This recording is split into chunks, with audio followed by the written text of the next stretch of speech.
congratulations on your win. Just talk us through that very briefly. Thank you. I mean, it was definitely a tough match to win. Caroline is a really tricky opponent because she is really aggressive and plays very quickly. So as soon as I dropped my ball speed and pace, and she took advantage of that in the second set, and I'm just glad that I managed to adjust for the third. Okay, questions? Yeah, start at the front. Your countryman Andy Murray just won his 700 match, and I know you looked up to him. And I just wondered if you talk about what kind of achievement that is for him, given all he's been through with his body, etc. Yeah, it's incredible. I think Andy is just such a class player. I mean, the way he can put the ball in places that you just don't want. And I think that's a real great skill to have. And I definitely looked up to him today, especially because I was following him and I knew he came through some tricky moments. And yeah, I was thinking the same when I dropped the second set. I was like, you can do the same, just keep pushing. And I think it was great to kind of follow him in the order of play today. And if you could just follow up, it's such a special day for him. Can you give us either a fun or a special story about Andy, that first choice, or just second choice? Just tell us what he means to you as a British star, and I'm sure he's been so supportive. Yeah, I mean, he has been for sure. I know one time when I was like just practicing, I think I managed to hit with him and I was so nervous. I was moving my feet so fast and just to try and keep up. And I think that he's just such a great role model for me and everyone from the UK and also across the world. And 700 wins is just something I can dream of. I think I'm on 3 right now. So yeah, a long way to go. The last few months have been kind of a whirlwind for you of activities and things. Could you kind of talk about some of those challenges and how that contrasts to when you were here last fall? I haven't actually been doing many activities or, appearances. I think that I'm really, my day-to-day is training, and around my training schedule, then I'll do like interviews or something. But it's kind of definitely been difficult to manage my time, but that's more on me completing all the hours and not cutting or slacking off on any of the sessions, so that I I really need to prioritize that because my body is still developing and still needs that work. What about the health challenges? You've had some of that too. Yeah, it's been challenging. I mean, the COVID and the injuries and the blisters, and I feel like they were all a knock-on effect of getting COVID and not practicing or training for 3 weeks. And then it's tough when you've got no momentum and it's so stop-start. But yeah, I'm just really glad that I managed to push through today and, kind of build and see where I can go from here. Firstly, did your paths cross, Andy going off court, you coming on court? Did you cross paths? And then, while every win is great, how important would you say today's result was?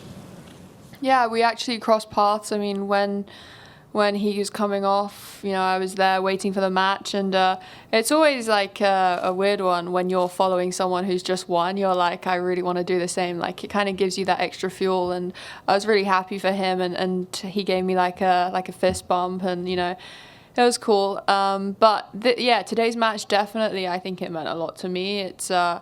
It's my first, not my first, my second win of the year, and I haven't played so many, but I've just had these injuries and niggles, and to come through in a big tournament, I think it definitely means a lot. And yeah, I'm just really glad that at this level, my level was good enough today.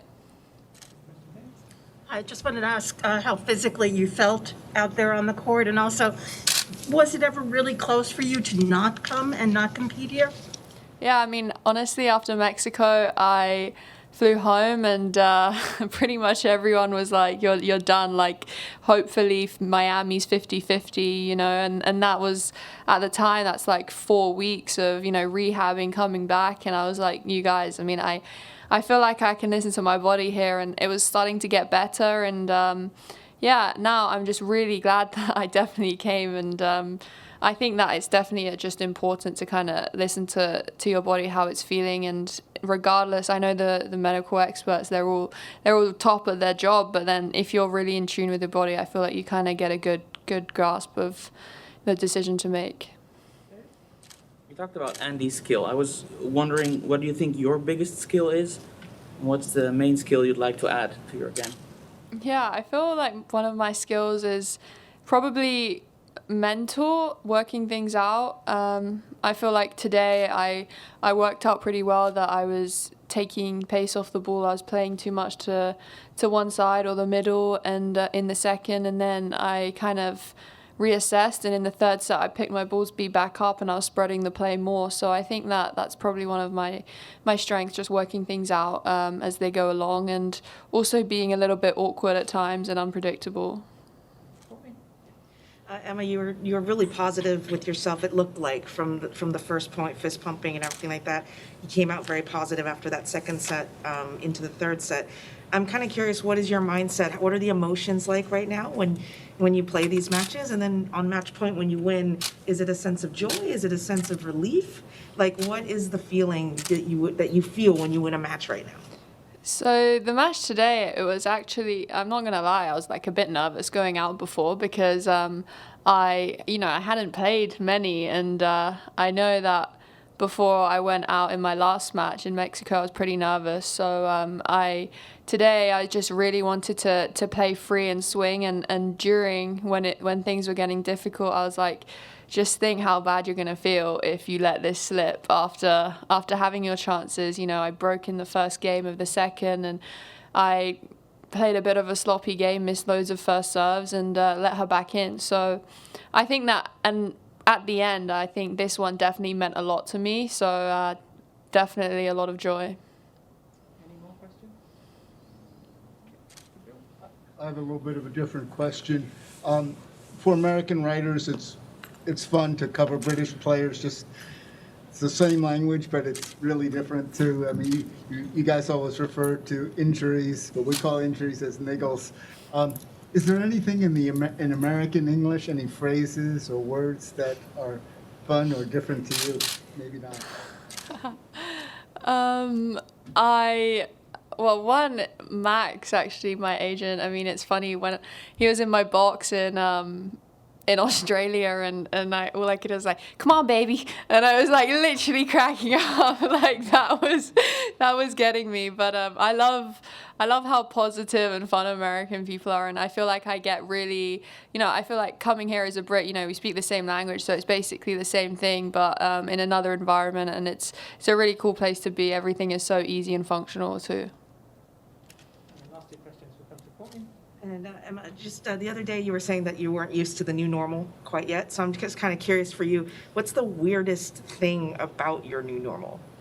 The one thing that's like hardest for you to kind of get your head around, or?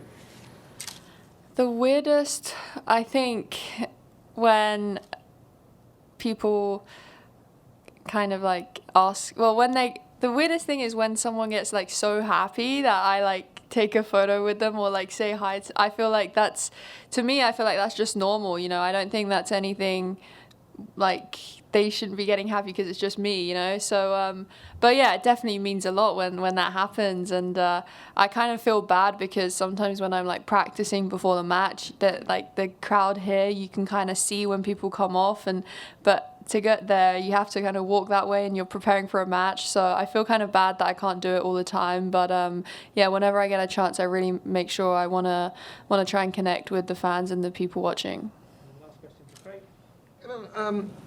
After the incredible highs that you've experienced, and then there have been the disappointments with some of these results, do you feel that you're putting pressure on yourself, or do you feel there is pressure being put on you, that people are expecting you to win unrealistically every match you go out and play because you've won the US Open? I feel like that probably happened after the US Open. I think everyone just suddenly expected me to win everything and clean up everything I play. But I mean, realistically, before that, like if you would have said to me last year, okay, Emma, what's your goal for the year? I'd be like, okay, I want to win one round in a main draw of a Grand Slam. And I did that in Australia, and that to me last year probably would have made my year, to be honest. And yeah, so what it might be a poorer result now in people's eyes, to me, would have been the exact, like, a positive thing. And I think I need to keep reminding myself of that and not getting sucked in. But I feel like now people are starting to realize, look, it's going to take some time for her to settle in. And yeah, I feel like patience is a big thing, because once I settle in and go through all these highs and lows, yeah, I'll find some sort of equilibrium.